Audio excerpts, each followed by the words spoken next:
साल 1999 फरवरी के महीने की बात थी। इराक के नजफ कस्बे की एक मस्जिद में खड़ा एक शख्स अपनी मौत की भविष्यवाणी कर रहा था। उसके शरीर पर कफन लिपटा था और वो बोल रहा था कि मुझे पता है अगला नंबर मेरा है, लेकिन मैं हुक्मरानों को बता देना चाहता हूं कि मैं मौत से डरने वाला नहीं हूं। हफ्ते भर बाद उसका ये बयान, ये भविष्यवाणी सच हो गई। 12 फरवरी को बयान आया था और 19 फरवरी को उसके काफिले पर हमला होता है। उसकी मौत होती है, उसके 2 बेटों की मौत होती है और इराक में होता है हंगामा। इराक के उस वक्त के राष्ट्रपति सद्दाम हुसैन को खुद सफाई देनी पड़ती है। वो बोलते हैं, हम नहीं थे, कोई और था, विदेशी साजिश थी। पर सबको पता था हत्यारा कौन है।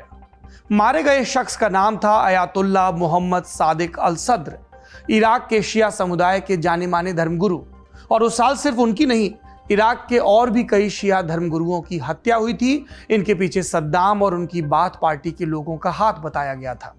दरअसल 1980 से 1989 तक चले इराक ईरान युद्ध के बाद से ही इराक के शियाओं को निशाना बनाया जा रहा था, क्योंकि ईरान शिया बहुल देश था और सद्दाम हुसैन सुन्नी थे। इराक की बहुसंख्यक जनता सुन्नी नहीं, शिया थी और सद्दाम को शक था कि ये बहुसंख्यक शिया जनता ईरान का समर्थन कर रही है अंदर खाने, और शिया धर्मगुरु इसमें प्रेरक का काम कर रहे हैं। अब सवाल ये उठता है कि आज हम सादिक अल सद्र की चर्चा क्यों कर रहे हैं। दरअसल आज के दिन इराक में मुक्तदा अल सद्र नाम का एक शख्स ट्रेंड में है। इराक की राजनीति का पूरा तिया पांचा उन्हीं के इर्द गिर्द घूम रहा है।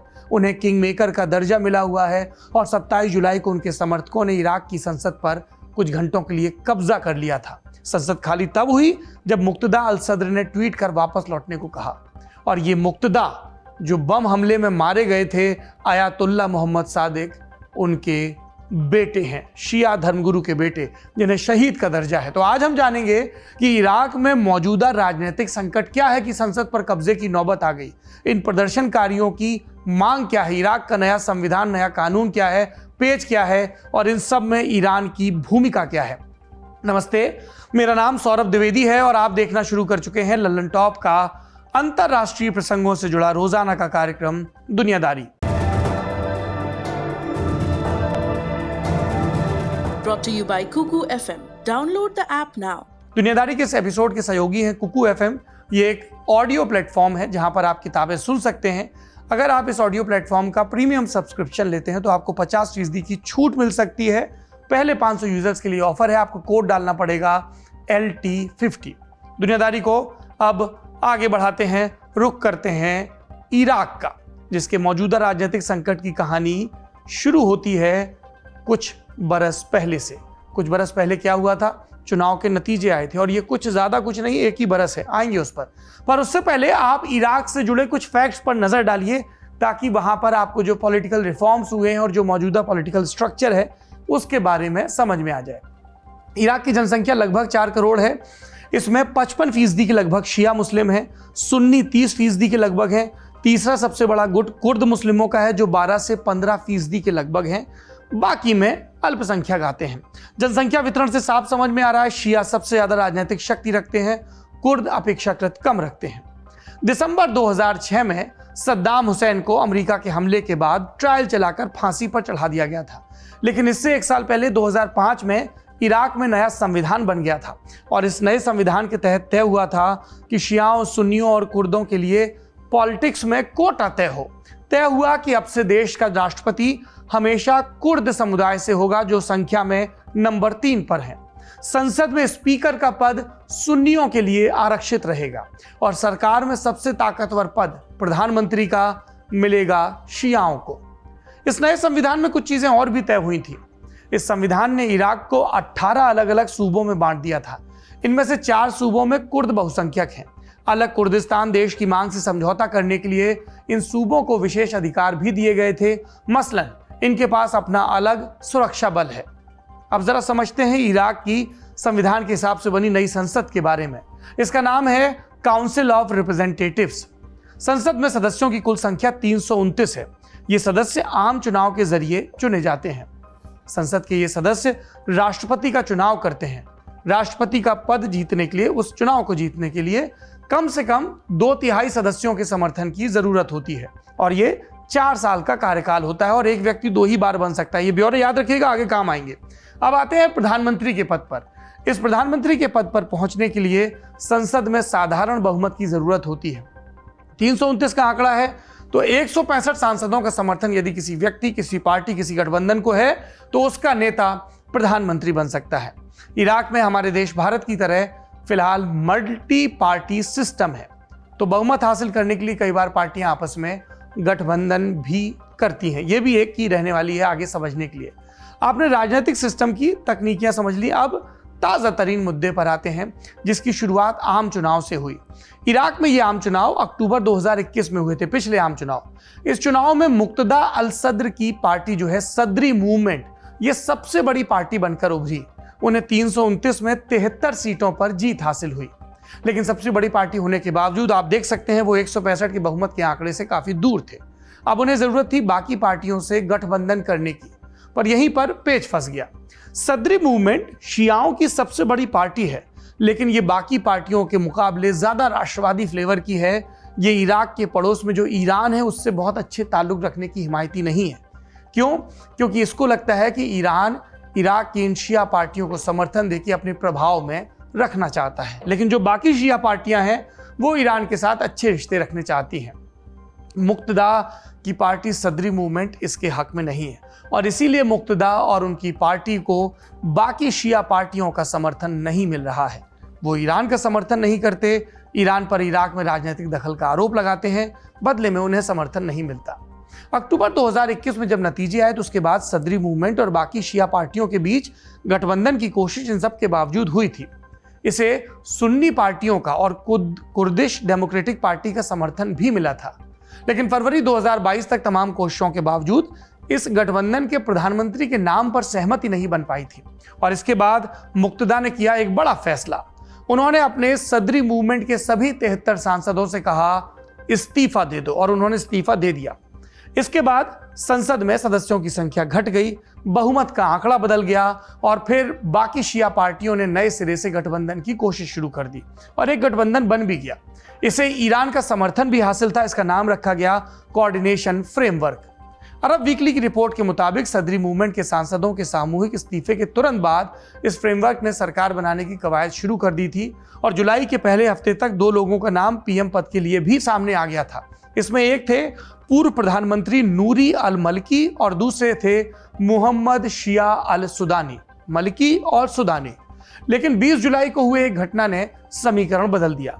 इस दिन एक रिकॉर्डिंग लीक हुई। इस रिकॉर्डिंग में क्या था सुनिए। रिकॉर्डिंग में नूरी अल मलकी की आवाज थी। मलकी कह रहे थे कि मुक्तदा के पीछे ब्रिटिशर्स हैं, अंग्रेज हैं। वो मुक्तदा को इराक की सत्ता पर बिठाना चाहते हैं। इसके बाद वो मुक्तदा का कत्ल करवा देंगे और फिर इराक वापस सुन्नियों के हाथ में चला जाएगा। ये बड़ा इल्जाम था। रिकॉर्डिंग लीक हुई तो साफ हुआ कि आगे क्या होगा। कोऑर्डिनेशन फ्रेमवर्क मुक्तदा अल सद्र की नाराजगी मोल नहीं ले सकता था, क्योंकि उन्हें जनता में सबसे ज्यादा समर्थन हासिल है। तो इराक का बड़ा शिया धड़ा नाराज ना हो, उनके खिलाफ ना जाए, तो नए सिरे से रीअलाइनमेंट किया गया पॉलिटिकल। और ये सब होते होते घटनाक्रम पहुंच गया 25 जुलाई तक। इस दिन कोऑर्डिनेशन फ्रेमवर्क की तरफ से घोषणा हुई कि वो मोहम्मद शिया अल सुदानी को, मलकी की जगह सुदानी आ गए, मोहम्मद शिया अल सुदानी को अगला प्रधानमंत्री बनाना चाहते हैं। नियमों के मुताबिक अगले प्रधानमंत्री के चुनाव से पहले लेकिन राष्ट्रपति का चुनाव होना जरूरी है। पर यह प्रक्रिया शुरू होती उससे पहले ही इस्तीफा दे चुके, अपने सांसदों का इस्तीफा दिलवा चुके सदरी मूवमेंट के समर्थक और नेता सड़क पर आ गए। उनके नेता मुक्तदा ने आरोप लगाया कि शिया अल सुदानी पूर्व प्रधानमंत्री नूरी अल मलकी के प्यादे भर हैं, उनके इशारे पर चलेंगे। और फिर बुधवार को उनके समर्थकों ने संसद का घेराव किया। अल जजीरा की रिपोर्ट के मुताबिक सुरक्षा बलों ने इन्हें रोकने की कोशिश की, जाहिर है असफल रहे। प्रदर्शनकारी भीतर पहुंचे, नारेबाजी की, अल सुदानी को प्रधानमंत्री पद का उम्मीदवार नॉमिनेट किए जाने की मुखालफत की। मीडिया रब्तों के मुताबिक प्रदर्शनकारियों के कब्जे के दौरान किसी तरह की हिंसा नहीं हुई। इराक की संसद राजधानी बगदाद के ग्रीन जोन इलाके में है, यानी ये संवेदनशील इलाका है। यहाँ विदेशी दूतावास है, सरकारी बिल्डिंग है। तो दंगा कंट्रोल करने वाली पुलिस को बुलाया गया, भीड़ को निकालने की कोशिश हुई, वाटर कैनन का इस्तेमाल भी हुआ। ये टकराव चल रहा था। उसी समय संसद के अंदर भी एक भी सांसद नहीं था, पर भीड़ 4 घंटे तक डटी रही। अंतर्राष्ट्रीय मीडिया को कैपिटल हिल की याद आती रही। और ये भीड़ लौटी कब? जब मुक्तदा ने ट्वीट किया और कब्जा छोड़ने के लिए कहा। क्या था एग्जैक्टली उनका ट्वीट? आपका संदेश पहुंच गया है, अब आप लोग अपने घर जाइए और दुआ करिए। जानकारों की माने तो ये वाकया किसी बड़े संकट का इशारा दे रहा है। और इससे बचने की आगे की राह क्या है? कोऑर्डिनेशन फ्रेमवर्क के पास बहुमत साबित करने के लिए सांसदों का जरूरी आंकड़ा है, पर उससे पहले राष्ट्रपति का चुनाव होना है और उन्हें अपने बहुमत के लिए 2/3 सांसदों की जरूरत है। और इस पर अभी तक सहमति नहीं बनी। हमने आपको बताया, जब तक ये कुर्दों का कोटा चलता है, उनको 2/3 समर्थन नहीं मिलता है, तब तक राष्ट्रपति नहीं बनेगा और फिर प्रधानमंत्री भी नहीं बनेगा। अब कुर्द राष्ट्रपति के लिए दावेदार कौन है? उनकी 2 बड़ी पार्टियां हैं। इनके नाम हैं पैट्रियाटिक यूनियन ऑफ कुर्दिस्तान यानी PUK और कुर्दिस्तान डेमोक्रेटिक पार्टी यानी KDP। PUK एंड KDP, इन दोनों पार्टियों के बीच राष्ट्रपति पद के उम्मीदवार को लेकर मतभेद है। PUK चाहती है कि मौजूदा राष्ट्रपति बरहम साले पद पर बने रहें। KDP अपना अलग कैंडिडेट चुनना चाहती है। तो यहां पर भी मामला फंसा है राष्ट्रपति को लेकर। और इन सब के बीच इराक की जनता का क्या हाल है? अक्टूबर 2021 में हुए चुनाव को 9 महीने बीत चुके हैं, अब तक इराक को स्थायी सरकार नहीं मिली है। ऐसी सरकार जो लोगों का प्रतिनिधित्व करे, उनकी समस्याओं का समाधान तलाशे, संबल दे। कोरोना के चलते अर्थव्यवस्था चरमराई है। तेल का अपार भंडार होने के बावजूद इराक को बढ़ी हुई कीमतों का कोई फायदा नहीं हुआ। हालिया राजनीतिक संकट के चलते बजट भी पेश नहीं हो सका। नीतियों और निर्माताओं की नीति की अनुपस्थिति ने देश को टूट की कगार पर ला दिया। स्थिति सुधरती है या विकराल होती है, हमारी नजर बनी रहेगी। अब बढ़ते हैं बड़ी खबर के बाद सुर्खियों की तरफ। सुर्खियों में सबसे पहले बात एक एक्सचेंज ऑफर से जुड़ी है। ये ऑफर अमेरिका की तरफ से पेश हुआ। अमेरिका अपने यहाँ की जेल में बंद विक्टर बाउट को रिहा कर रूस को सौंपने के लिए तैयार हो गया है। विक्टर बाउट को वेस्टर्न मीडिया में मर्चेंट ऑफ डेथ यानी मौत का सौदागर कहा जाता है। मीडिया रिपोर्ट्स के मुताबिक बाउट के बदले रूस 2 अमेरिकी नागरिकों को रिहा कर सकता है, पॉल व्हीलन और ब्रिटनी ग्राइनर। पॉल 2018 से, जबकि ब्रिटनी मार्च 2022 से रूस की जेल में बंद है। 27 जुलाई को अमेरिका के विदेश मंत्री एंथनी ब्लिंकन ने प्रेस कॉन्फ्रेंस की और कहा कि अमेरिका ने जून में ही रूस के सामने ये प्रस्ताव रख दिया था। इस प्रपोजल में अमेरिका के राष्ट्रपति जो बाइडेन का दखल था, पर अमेरिका का जस्टिस डिपार्टमेंट इसके खिलाफ था। उसने बाउट को रिहा करने पर आपत्ति जताई थी, पर बाइडेन किसी भी कीमत पर अपने दोनों नागरिकों को वापस लाना चाहते हैं। अमेरिका की आंतरिक राजनीति में ये मसला बड़ा होता जा रहा था, इसलिए बाइडेन चाहते थे कि दोनों को जल्द से जल्द वापस लाया जाए। 27 जुलाई की प्रेस कॉन्फ्रेंस में ब्लिंकन ने सीधे तौर पर नहीं कहा कि अमेरिका अपने नागरिकों के बदले विक्टर बाउट का सौदा करने जा रहा है, पर अमेरिकी न्यूज चैनल CNN ने सूत्रों के हवाले से पुष्टि की। इसके मुताबिक एक बड़े अमेरिकी अधिकारी इस बारे में रूसी विदेश मंत्री सर्गेई लावरोव से फोन पर बात करने वाले हैं। अभी उनका नाम बाहर नहीं आया, कौन बात कर रहा है। कहानी के मुख्य पात्र जिनकी रिहाई की बात चल रही है वो जान लीजिए। ब्रिटनी ग्राइनर फरवरी 2022 में एक बास्केटबॉल चैंपियनशिप में हिस्सा लेने के लिए रूस गई थी, पर रूस पहुंचते ही एयरपोर्ट पर उन्हें हिरासत में ले लिया गया। रूसी कस्टम अधिकारियों का दावा कि उनके पास 0.7 ग्राम हैश ऑयल मिला था। 7 जुलाई को ग्राइनर को अदालत में पेश किया गया, जहां उन्होंने अपना गुनाह कबूल कर लिया।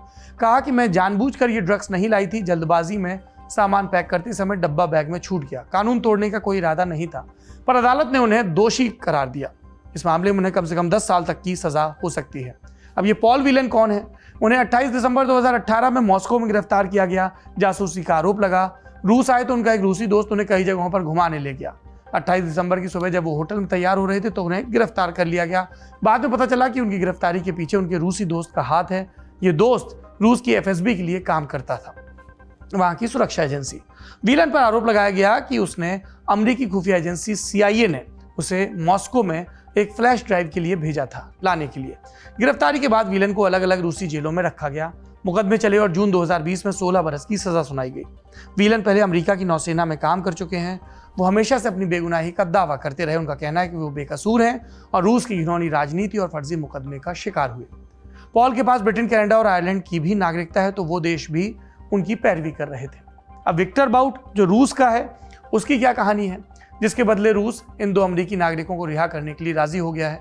एक समय विक्टर बाउट का नाम दुनिया के सबसे बड़े आर्म्स डीलर्स में शामिल था।